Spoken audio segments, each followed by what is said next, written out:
Move the Six is up and running, and today we're breaking down another do or die from John Harbaugh. The Steelers staying in the playoff fight, and what do the Saints know about Brady that no one else can figure out?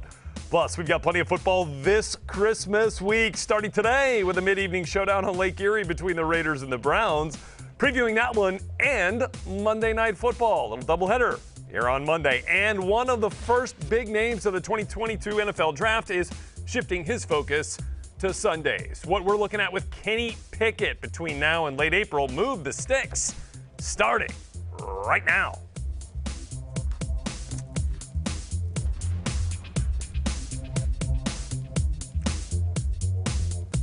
Hello, everybody. Welcome to this Monday edition of Move the Sticks, presented by Gripples Plasma Donation Centers. I'm Rhett Lewis here, as always, with our former NFL scouts, lead NFL draft analyst here for us, Daniel Jeremiah, Bucky Brooks. Guys, it was a Sunday where we saw top seeds tumbling. We saw Surface tablets getting smashed on the sidelines. And we saw Nick Saban, the NFL coach, relevant once again. Do you know why? DJ, first crack. Oh, Nick Saban relevant once again. The last time Tom Brady was shut out, is that what we've got? Nice work! As the architect of the last defense to shut out Tom Brady back in 2006. That was also Nick Saban's last win as the head coach of the Miami Dolphins. So there you go. And we will get to that Bucs-Saints game here in just a moment. But, guys, I know you're not with us, with me, rather, but we are still going to begin like we always do with the big 1, 2, 3. And the first big game comes to us from the now NFC North champion Green Bay Packers. Only team with an opportunity to clinch a playoff berth in the NFC that actually did it. Ravens did claw their way back into this game with 2 Tyler Huntley touchdown runs in the game's final 5 minutes, but opted to go for a 2-point conversion and the win on that last one instead of the extra point and a tie. 2-point play, unsuccessful, and the Packers get the hat and t-shirt game win, 31-30. Okay, DJ, on the 2-point play, how do you feel about the decision from John Harbaugh? Now, second time in 3 weeks they have fallen in a similar situation. Yeah, look, I think that's who they are, and I appreciate that. To me, I think it's a little bit tricky because you've got the presence of Aaron Rodgers on the other side, and you give him the ball back, and you're not feeling great about things, and so you're trying to be aggressive there, maybe get the 2-pointer. But we were talking about this in the pre-show meeting. Even if they, if Aaron Rodgers goes down and scores, it doesn't matter if you get this play or not. The game's over. So, I don't know. I think it's who they are. I'm always down for people staying true to who they are. That part I get. That's what they do. That part I get, Bucky.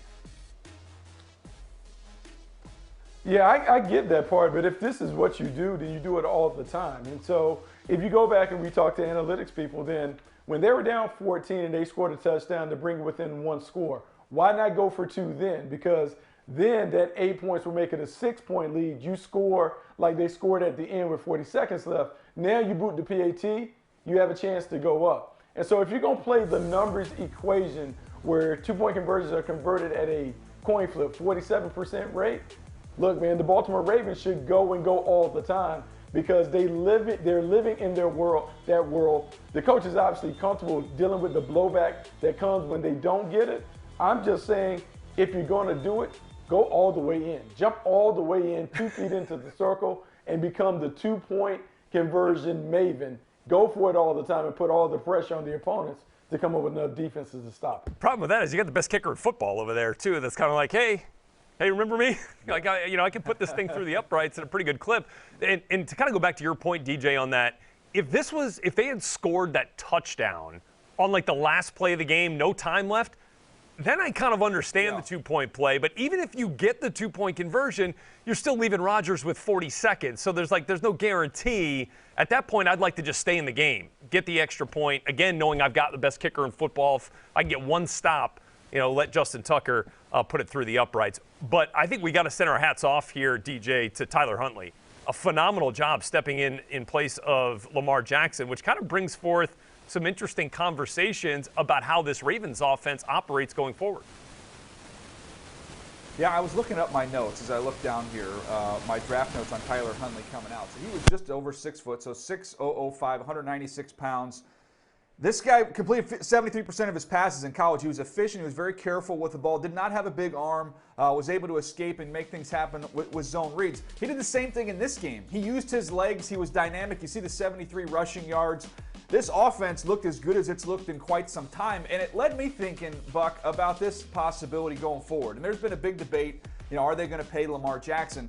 I look at it from a different standpoint and say, okay, 17-game season, your offense clicks best when your quarterback has fresh legs and can really rush the football. So why not take a little bit of a baseball approach in here and bake in maybe 2 games a year? You space those out where you give Tyler Huntley kind of those spot starts.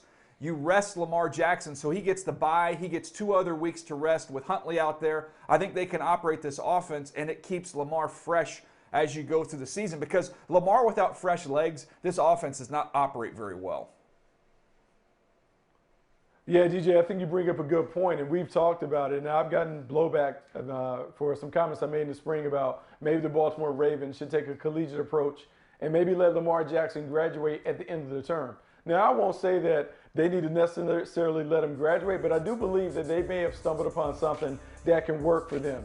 The collegiate system, where you have multiple quarterbacks with the same skill set that are in line to play the offense the way this offense wants to operate. Years ago, John Harbaugh said, we want to be the Army of the NFL, when they went to this option-based system with Lamar Jackson as the centerpiece. Well, I looked at Army this year. I saw Army play multiple quarterbacks. And so if you're going to have an offense that really operates best when the quarterback is the runner, you need to make sure that you have enough running quarterbacks in the bullpen. I think Tyler Huntley is one. Might not double down and get another one in the draft or as a street free agent, but if you're going to play this style that they're going to play, I think you need to operate like a college team and have multiple guys that can run the ball at that position so you can play the way that you need to play. Guys, if you thought there was blowback about attempting a 2-point conversion to win it, can you imagine if the Ravens employ this approach and let's say they start Tyler Huntley next season against the Jacksonville Jaguars, a winnable game, and lose? And then you're like, what do we do? You don't think you're thinking with a loser mindset. I'm thinking with a winner's mindset. We can go out there and beat Jacksonville. I'm going to keep Lamar fresh and ready. Now, look, we get blowback because it's outside the box. You don't take a guy who's an MVP caliber quarterback and take him out of the game. Right. But the way they use him at that position is different than the other MVP quarterbacks we've had in the past. It would take some understanding on his part. I don't know if Lamar would be up for that. But I think it's at least something I would have a discussion about, because I think everybody can win in this, Buck, where you get a chance to keep him fresh and ready to go. It would take an egoless quarterback room to pull that off. Everybody but the guy negotiating that contract for Lamar. Okay, let's move on. Look, longer season, more load management. Yeah, I'm with you on that. All right, let's chime in here, though, on the Packers, because literal hats off to the Packers, who are your NFC North champions. Get the fresh hats here. Aaron Rodgers. I mean, look, this was not like the most explosive game we've ever seen from the Packers offense, but he was surgical once again. And it just comes back to the point that, he should be in the conversation to win a 4th MVP. Is there anybody better, DJ, from pre-snap to recognition to execution to ball placement? Like that Marquez Valdes-Scantling, that's the only place he could have gone, and he put that ball right on the money. It's just a beautiful thing to watch Rodgers in this offense. I think now his 6th game this season with a passer rating over 125 to lead the league. Pretty darn impressive for sure.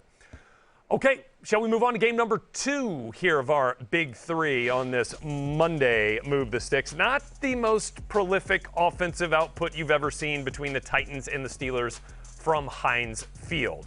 Just 468 yards of total offense combined between both teams. 30 individual teams have done that, or I should say 17 teams have done it a combined 30 times on their own. This was a game of defense. This was a game of turnovers, and specifically in this one, just an unspectacular win here, Bucky, for the Pittsburgh Steelers, but one they desperately needed to stay in the playoff hunt. Yeah, they desperately needed it. But I think here's the thing that you have to respect about the Steelers' culture. Look, they're built on toughness, grit, and determination. And even when it's not pretty for the Pittsburgh Steelers, they consistently find a way to get it done. This has been consistent throughout their history. It's consistent throughout the Mike Tomlin era. They find a way to win when all things are stacked against them. And this is a game that they had no business winning until the Tennessee Titans decided to make it a turnover festival. 3 straight turnovers. You talk about within 15 plays, they're in the game. They find a way to win it at the end. And lo and behold, the Pittsburgh Steelers, a team who should look, That should be out of playoff contention based on the way that they played between the lines. But they may end up winning the division, not because they're the best team, but just because they kind of find a way to know how to do these things year after year. And then they just kind of outlast everybody. Yeah, the Steelers' defense is certainly a big part of that. Yeah, no question, Rhett. When you look at defensively, Minkah Fitzpatrick, I think, gets a little bit lost in the shuffle because T.J. Watt is very much in the mix to be Defensive Player of the Year, and he had another phenomenal day. But Minkah Fitzpatrick, all he does is go out there and get you 14 tackles. And when you watch what he did against the run, I don't know there's a better high safety who's able to key, read, diagnose, and fill against the run than Minkah Fitzpatrick. I mean, he is so quick with his keys and to be able to get downhill. I know Dante Foreman had a good game when you look at the rushing stats. It could have been much bigger if not for the last line of defense and Minkah Fitzpatrick. So this Pittsburgh Steelers defense, we know about T.J. Watt up front. Minkah Fitzpatrick pretty darn good in the back end as well. And look, for the Tennessee Titans, like they're still kind of, they're in the playoff picture here without two of their best players in Derrick Henry and A.J. Brown. But, I mean, these turnovers have got to stop. I mean, in the second half, they turned it over on 3 straight possessions. Steelers got 3 field goals out of those 3 turnovers, and that is ultimately the difference in this game. Guys, they have lost 3 of their last 4, and in those 3 losses, 13 turnovers.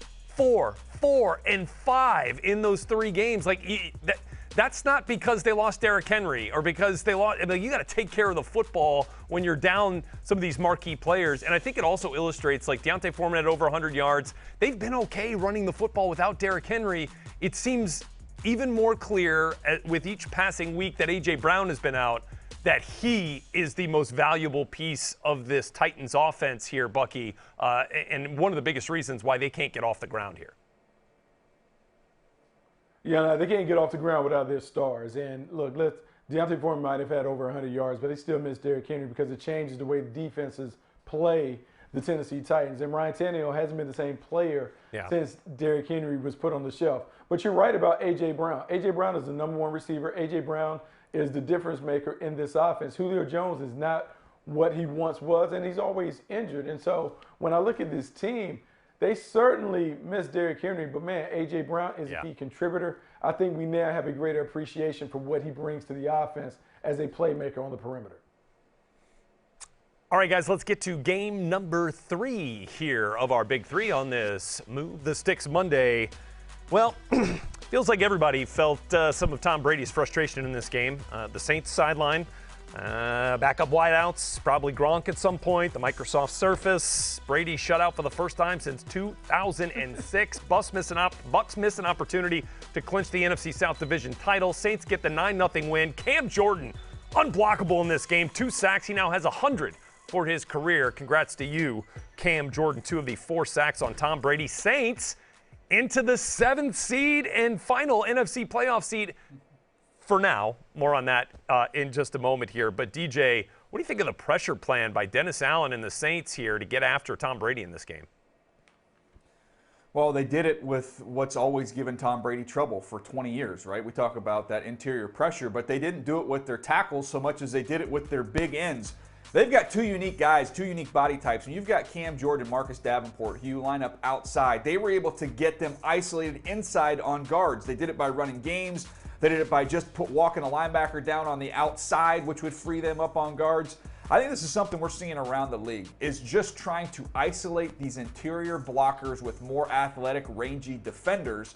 And when you have Marcus Davenport and you have a big-time player up there in Cam Jordan, they had no answer for that. And it was in Tom Brady's face early and often, and it just didn't look like the same Bucs offense.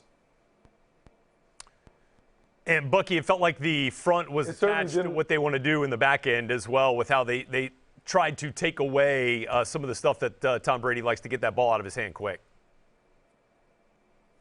Yeah, you're right. It certainly didn't look like the Saints were worried about what the Tampa Bay Buccaneers were doing because they felt like they had the upper hand. DJ talked about the pass rush plan. Cam Jordan dominating at the point of attack, having his way versus any and all comers. But really, it was on the outside, the perimeter players. The Saints do not fear the Tampa Bay Buccaneers, so they're willing to go toe-to-toe with them. Press coverage, take away the layups, make Tom Brady earn every yard. And even though we can say, yeah, it's easy to do that when you don't have Chris Godwin and Mike Evans, they did it from the jump. first play was an interception that was eventually overturned, but it spoke to how Lattimore and those guys feel about the perimeter players that the Buccaneers present. They're not scared. They're not intimidated by the Buccaneers. They're willing to go toe-to-toe, and because of that, they make long days for Tom Brady and company, and we've seen it since Tom Brady's come to Tampa. He has had a tough time dealing with the New Orleans Saints defense. And guys, look, this was not Tom Brady's best game. Certainly no one's saying that, but it wasn't his worst game either. I mean, he had one pass so perfect to Rob Gronkowski that Gronk didn't even see it. Went right through his hands as he was running. I mean, it was perfectly placed and just went. Now, I have never seen Gronk and Brady so off. 2 receptions on 11 targets for Rob Gronkowski. Now, given a lot of those were drops, you just don't see that very often. The thing to wonder here about the Bucs is the injuries. And Ian Rappaport is reporting Chris Godwin and an MCL injury will keep him out for the rest of the regular season. That's something to watch as we get into the playoffs. Leonard Fournette dealing with a hamstring. Mike Evans dealing with a hamstring. Maybe Evans not quite as serious moving forward. So those are 3 absolutely vital pieces to the Bucs and their attempt to go for 2 here this year. So we got to follow their prospects of getting back healthy. But as of right now, Bucs sit in that 3 seed, and so as of right now, they would miss the Saints in the playoffs, and that would probably be a good thing, right? At this point, the Bucs would not want to be the number 2 seed and have to play the Saints again in the wild card round, right? With the way the Saints have their number. But that's how it looks right now. Packers, only team in the entire NFL that has clinched a playoff spot. Next up on Move the Sticks, we got 2 games on Monday, including the showdown between the Browns and the Raiders in Cleveland. What we're watching for in that one and how the playoff structures in both conferences will be altered with the results of this game. Next.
All right, back here with you. A game that was supposed to take place on Saturday here on NFL Network. Now getting lined up tonight. Raiders and Browns exclusively here on NFL Network and streaming on the NFL app. 5 p.m. Eastern Time kick.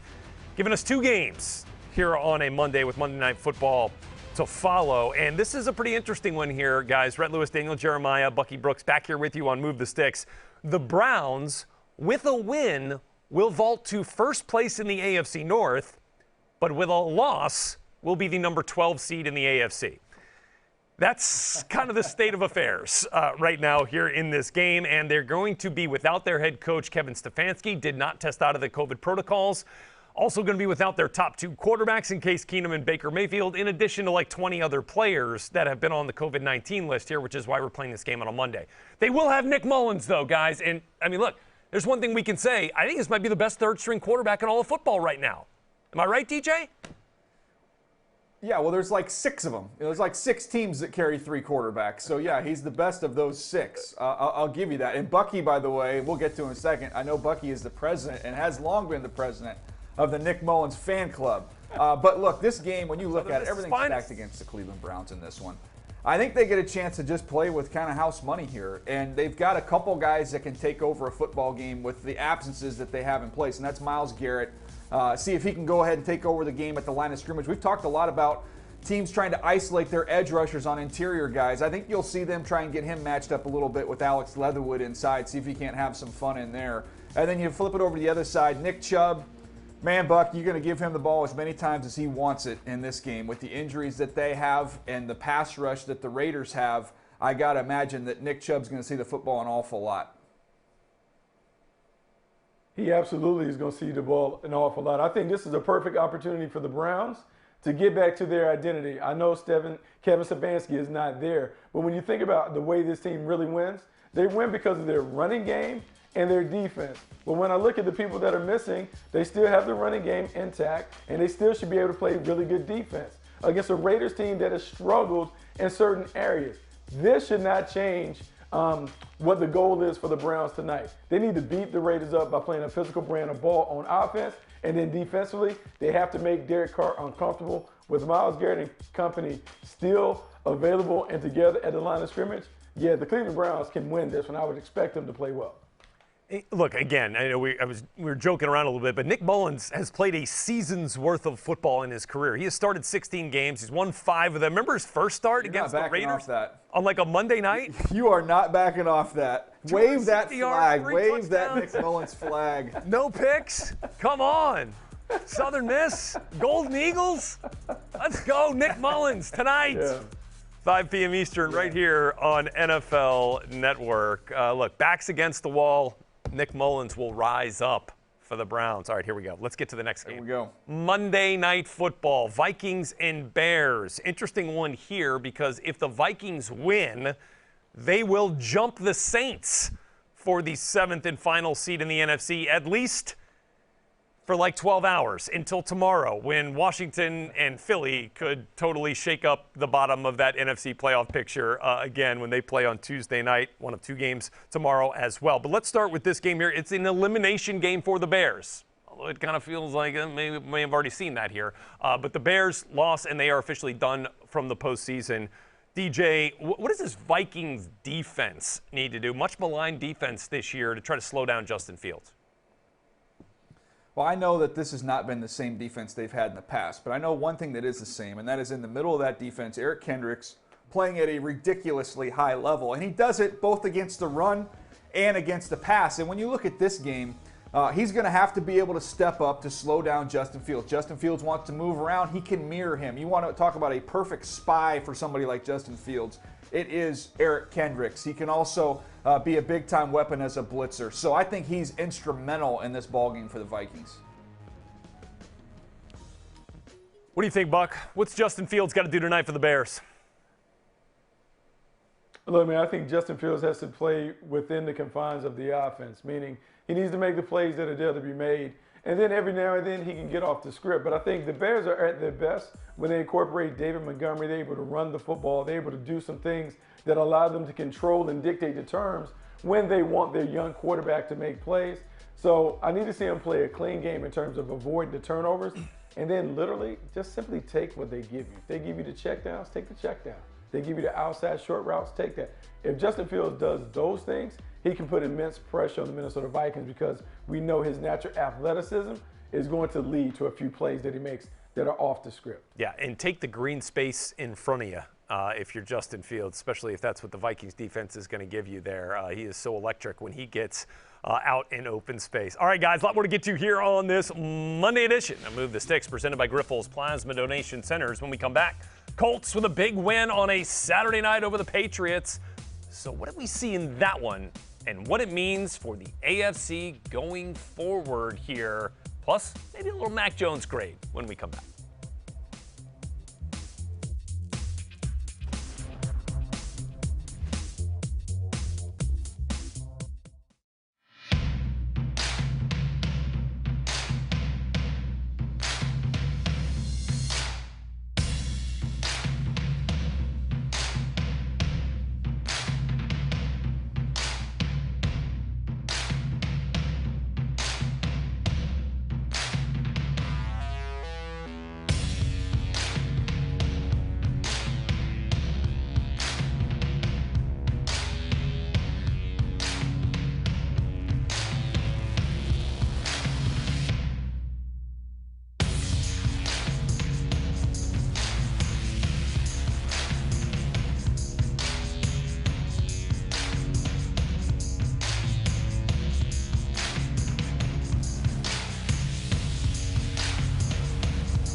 Let's get back to the Sunday games here on Move the Sticks. Field goal battle between the Bengals and Broncos for much of this game. It was a 9-3 Bengals lead that turned when Drew Lock came in for an injured Teddy Bridgewater, engineered a touchdown drive, but Joe Burrow to Tyler Boyd took the lead for the Bengals late, a lead they would not relinquish. Teddy Bridgewater taken to a hospital, spent the night in the hospital, and is expected to be released today, which is good news, and is doing much better, but will enter the NFL's concussion protocol. So let's talk about this game here, guys, particularly the Bengals defense. Bucky, what did you see from that group to limit the Broncos' explosiveness on offense?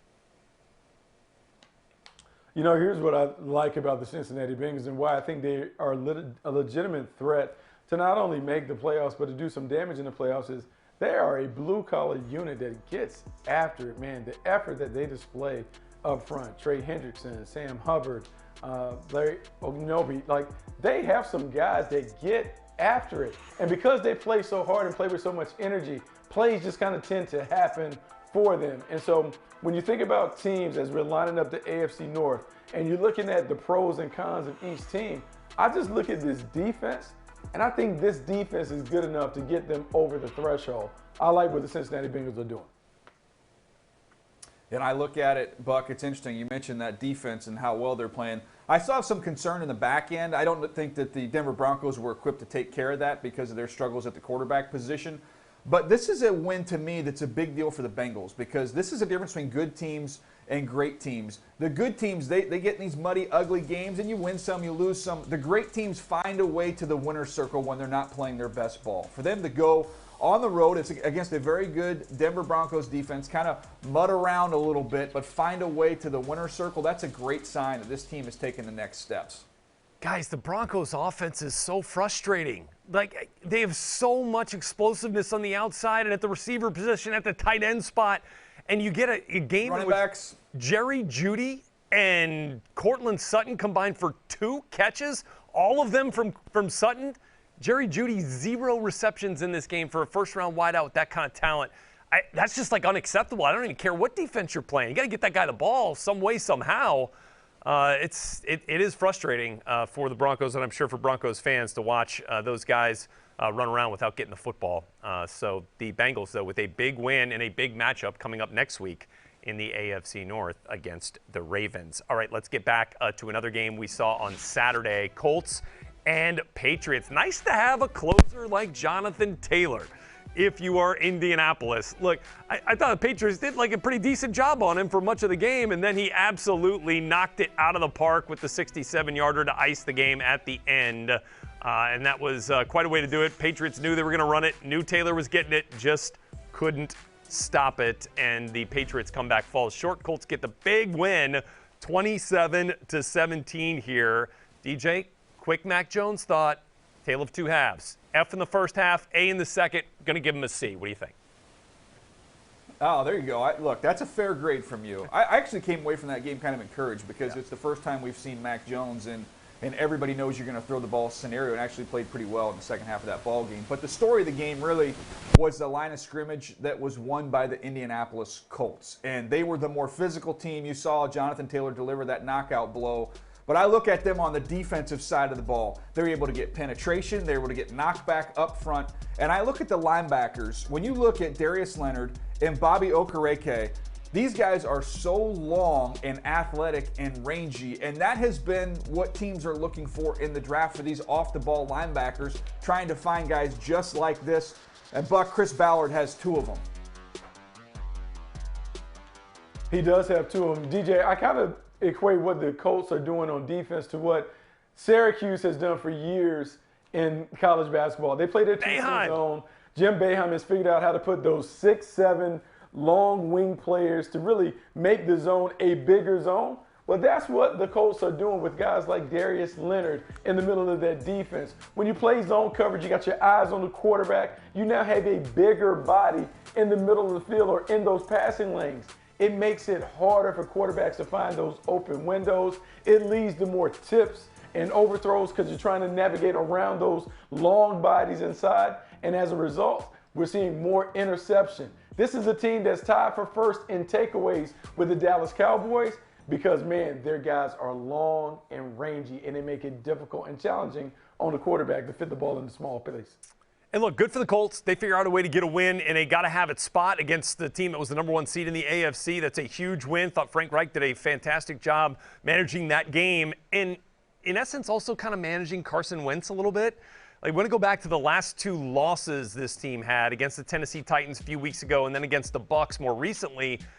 These were games where the Colts were up double digits at one point in this game. It was early in the Titans game. It was later against the Bucs, and then some turnovers, some Carson Wentz issues there popped up, allowed those teams to get back in and ultimately win those games. And so here in this game, you see Wentz just threw it 12 times, 5 completions in the game. And, you know, thankfully you got a guy like Jonathan Taylor back there to mask some of that. But just felt like maybe, you know, they kind of saw what had happened in those two games where they had leads like this one. You start to see the Patriots making their move, and you're like, all right, let's kind of shut this thing down, minimize the risk, hand it off to Taylor, and get out of here with a win, which is what they did. By the way, DJ, talking about that linebacker profile, I mean, does that fit Utah linebacker Devin Lloyd to a T right there? Is he the next one we're going to be talking about?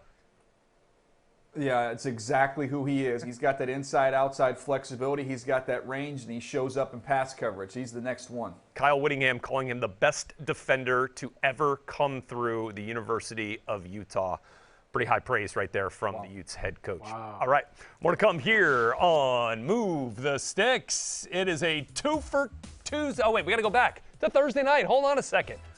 We got to go back to the game we were all watching here, essentially together, the Chiefs and the Chargers. And this was, look, a game where the triplets showed up for the Chiefs. Mahomes, Kelsey, and Tyreek Hill down the stretch. Kelsey with the walk-off winner in OT, 34-28. Chiefs get a huge win, especially in the division standings here. And DJ, sitting there in SoFi Stadium, I know you were saying it was one of the loudest games you've been to at SoFi with that crowd, but the Chiefs ultimately got it done. What'd you see there? Well, it was a heavyweight fight between the two quarterbacks, no doubt. That was as advertised. But I thought you hit it. The stars for the Chiefs in the second half, they took over the ball game, especially coming down the stretch with Mahomes, Kelsey, and Tyreek Hill. The Chargers just didn't have an answer with Derwin James out of the game, Noah Asante Samuel Jr. Look, there's guys missing for both teams, but I think those guys being absent in the secondary was a big reason why you saw this Chiefs trio just take over the ball game. But the bigger takeaway from me, and I think looking at this ballgame, was on the other side for the Chiefs. without Chris Jones. I thought the country got a chance to see this guy right here, number 54, Nick Bolton. I thought there were 3 of them out there because he was either hitting the quarterback, breaking up a pass, or making a play in the run game on every single play. He ended up with 14 tackles in this game, 3 pass breakups. This dude is a star, another stud in this rookie draft class we have around the league. Now, people get to know this guy. This guy is going to be a perennial Pro Bowler for the Chiefs. Yeah, Buck, what did you see in this game here with the Chiefs and the Chargers? No, look, we talk about the Chiefs and the star power. I think that is really interesting and phenomenal. It's really what they've been built on. I think we saw on the other side, Brandon Staley is unafraid of all the smoke that comes with the style of play that the Chargers engage in. He believes in his quarterback. He's called his quarterback anything from a superstar to a gangster, and he wants to put the ball in his quarterback's hands. And so the Chargers are willing to go on 4th down at all times because they believe that their quarterback, Justin Herbert, gives them the best chance to win when he is the guy that is forced to make the play. And whether we can say, hey, this works or it doesn't work, it's analytical or not, I believe in his conviction. And because of his conviction, I believe that his players believe in this style of play. And eventually, look, it's going to go their way more times than not because there's a belief within the building that we're going to toe the line of being aggressive, and we're not worried about the negative stuff that could come if it doesn't fall our way because our quarterback is going to make us right more times than not, and we're going to live with it. I also think, guys, when you look at matchups, we talked earlier about, man, the Bucs probably don't want to see the Saints in the postseason. And talking to some folks in Kansas City, I think they appreciate how well the Chargers match up with them. I do not think that's a matchup they would want for a 3rd time in the postseason. So that's something to keep an eye on. And Rhett, man, it seems like every 5 minutes there's news that comes out in relation to the COVID-19 list. And when you see what came out today with the Chargers, and you see Bosa and Austin Eckler, and then Corey Linsley, who's been their all-pro center, has been outstanding in that offensive front. I mean, that's huge. I know it's the Houston Texans, man, but you take nothing for granted going forward with playing with a limited roster. And not with those key players out, and hopefully get some of those guys that missed on Thursday night back, so maybe it helps offset, but still could be some more names added to that list as we get further developments here on the reserve COVID-19 list. And the issues with the Chargers and with teams around the league certainly having an impact here this week and moving forward. As you get a look at the AFC playoff picture, it is absolutely wild. Look at that wild card. 3 8-6 teams. You got the Bengals at 8-6 right now, first place in the North. That could change tonight if the Browns get a win over the Raiders. I mean, the Ravens at one point were the 1 seed in the AFC. They're now out of the playoff picture entirely. But, you know, based on tiebreakers, could be right back in it. It is absolutely insane, and I'm here for all of it. And when we come back, how about a twofer on Tuesday? What are we looking at in the Washington-Philly game? And Seahawks taking on the Rams here at SoFi. You can find out right after this timeout.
All right, back here with you on this Monday edition of Move the Sticks, presented by Grifols Plasma Donation Centers. Reminder that in addition to Monday's episode, back with you for 2 more episodes. That's 3 total each week, and you can get them all right to your phone by scanning that QR code on your screen right now with the camera app, and you get them right there as soon as they become available. Rhett Lewis, Daniel Jeremiah, Bucky Brooks, back here with you on this Monday edition of Move the Sticks, and we've got 2 games tonight.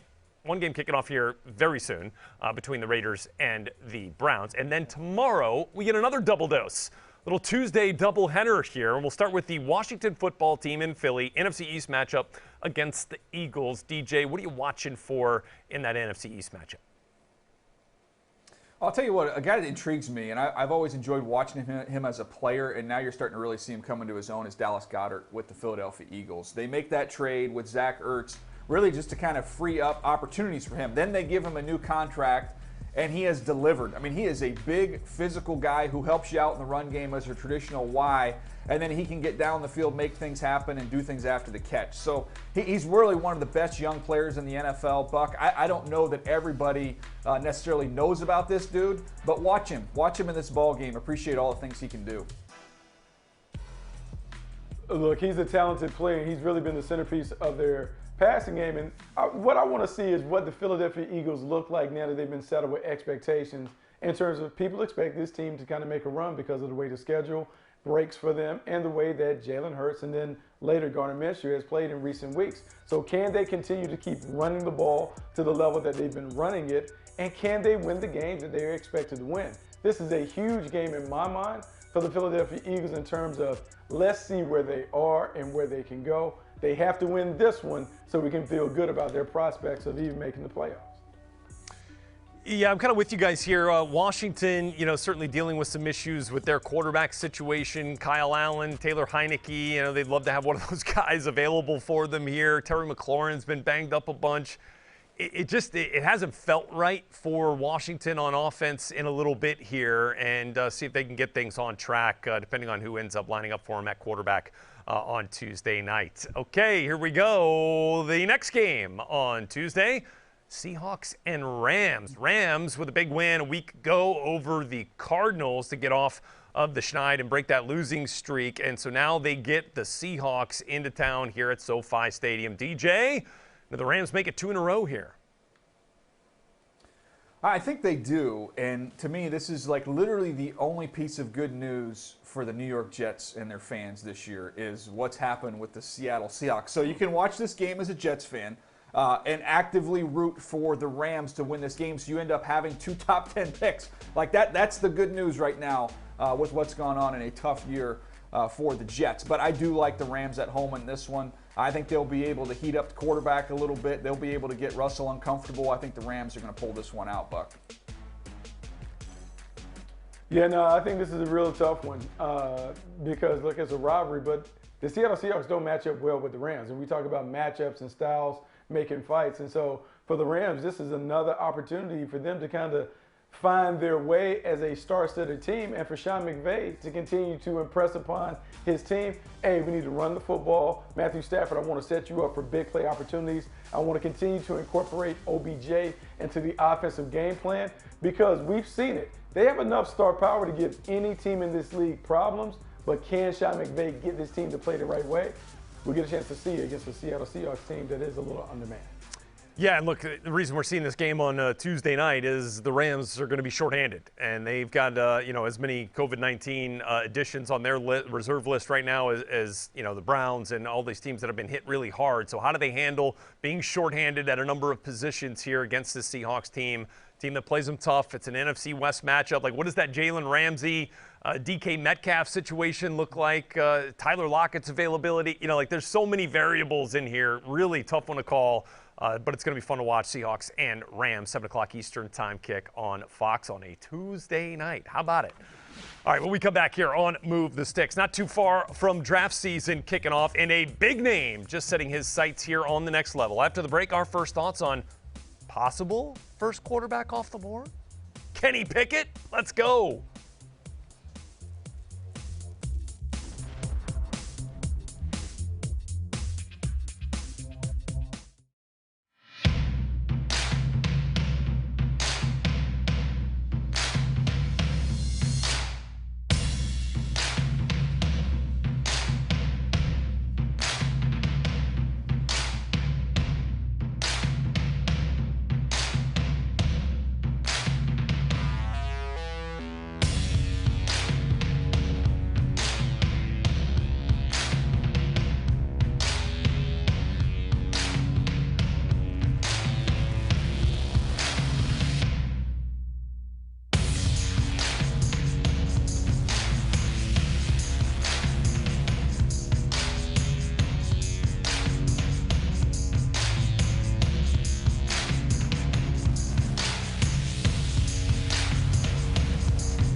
Now for Scout Stories, presented by Grifols Plasma Donation Centers. And scouts in attendance at the Peach Bowl will not get the opportunity to see two of the best players on either team. Michigan State's Kenneth Walker was a Heisman candidate for much of the season as a running back for Mel Tucker's squad. He is bowing out. We'll be at the next level. We'll be in that top running back conversation when we get to the draft here. And Kenny Pickett, a Heisman finalist for Pitt, set school records with his performance this year for the Pitt Panthers, and a terrific quarterback here is now going to forego the bowl game and enter the NFL draft. DJ, how does Kenny Pickett stack up with the rest of these quarterbacks early on right now in the process? Well, I think he's right there at the top. You talk about having the best tape this year. I don't think that that's really a debate. I think he had the best tape of any of these quarterbacks that are going to be in the upcoming draft class. Now, some people will say, okay, maybe he's hit his ceiling and you're not going to get much more out of him. All I know is I watch this guy, see a lot of twitch. He's got a lot of life in his lower half. He can extend plays and create. He's tremendously accurate. He's got poise. Now, there's some habit things he needs to break. His hands separate in the pocket when he gets pressure. He's going to have to clean some of those things up. He can get a little too busy with his feet at times. And get ready for hand size season because he's got the two gloves. Reportedly, he's going to have under 9-inch hands, so that's going to be a topic of conversation. But the numbers and the performance speak for themselves. I think he's very much in the mix to be the top quarterback off the board. Yeah, I agree with you, DJ. I think he's certainly in the mix for being the top quarterback in this class, and I think there's going to be even more excitement about him because of what we saw from Mac Jones. And we see it every year where guys that maybe we were a little low on that surprise us in the league, they then benefit somebody else who has a game that's very, very similar. And I'm not saying that Kenny Pickett's game is necessarily identical to what Mac Jones displayed during his time at Alabama, but I am saying the experience, the know-how, the expertise, and the IQ that Kenny Pickett brings to the table is going to remind some of what Mac Jones brought to the table a year ago. Because Mac Jones has had a very solid rookie year, it's going to help Kenny Pickett's chances. I think he's certainly going to get the Mac Jones boost, and we'll see what it looks like at the end when we get to draft day in April. Guys, I'm just telling you, I haven't spent some time around Kenny Pickett. Guys who get in the room with him, whether it be at the Combine, at the Senior Bowl, and in this process are going to absolutely love him. He has a magnetic personality, and that also translates to how he interacts with his teammates. Guys want to be around him. He is a fantastic leader in addition to all the skills that you're talking about and what we're seeing on tape and on the field. So really excited to get to talk about Kenny Pickett here for the next few months in addition to this quarterback class here as we get closer to the draft. All right, when we come back here, we got one more game to dish on here on Move the Sticks. What in the world happened to the Cardinals in Detroit? Back-to-back losses for a team formerly known as the #1 seed in the NFC? How did we get here? Next.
Kicking off here in just a couple hours, it is the Raiders and the Browns exclusively on NFL Network and streaming on the NFL app. This was the game you're supposed to see on Saturday evening. Now here for you on a Monday. NFL Game Day kickoff will get you started at 2:30 Eastern Time on NFL Network. Guys, let's get back here.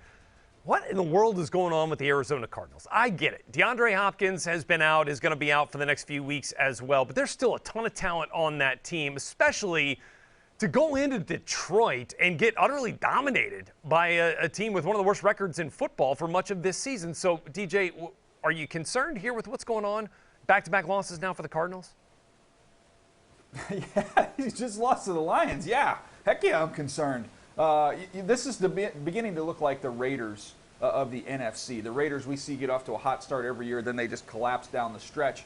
And we're seeing this now throughout Kyler Murray's career. This is year 3. You go back to last year. I mean, the first year they lost just about the whole year, so that wasn't a beginning-end thing. But last year they lost 5 of their last 7 games. Right now they're in the midst of having lost 3 of 5, and they've got games coming up against the Colts and on the road against the Cowboys. That's a situation you could be losing 5 of 7 there and then finish up with the Seattle Seahawks. So absolutely I am concerned. This team could lose their grip on first place tonight if the Rams get a win. And this schedule, I'd be worried, very worried about this team going forward, Buck. Yeah, I think you have to be concerned because if you really looked at that game, the Lions dominated the game. They dominated with a backup running back that no one knew of. He had over 100 yards. Craig Reynolds. You have Jared Goff throwing comfortably off play action, and they were able to just do whatever they wanted to do. And so for a team that had been led by their defense that played well for most of the year, yeah, I'm concerned because if the defense begins to fall apart, we've seen the offense take a step back due to injuries and such. This is not the same team that we saw at the beginning of the year, and they're fading, and they're fading fast. Yeah, it is a troubling trend, and look at you can see the frustration. Like, what is going on here for the Arizona Cardinals? I mean, they got to figure it out. They got to get themselves into the postseason, try to get a little bit healthier, maybe get hot back. But hey, can we also just give big hats off to Dan Campbell and the Detroit Lions? I mean, they were, it was a punchline when he was hired, and it is clear that they keep punching, even in the face of mounting losses. He's got that team playing hard. What you got, Deej? Hey, the Jacksonville Jaguars, they got the first pick, baby. Here we go. Familiar territory, unfortunately, for the Jaguars down in Duval County. All right, for Bucky Brooks and Daniel Jeremiah, I'm Brett Lewis. Thanks for being with us on Move the Sticks. Hope to be back with you normal time on NFL Network next Monday as well at 3 o'clock Eastern Time. See you guys then.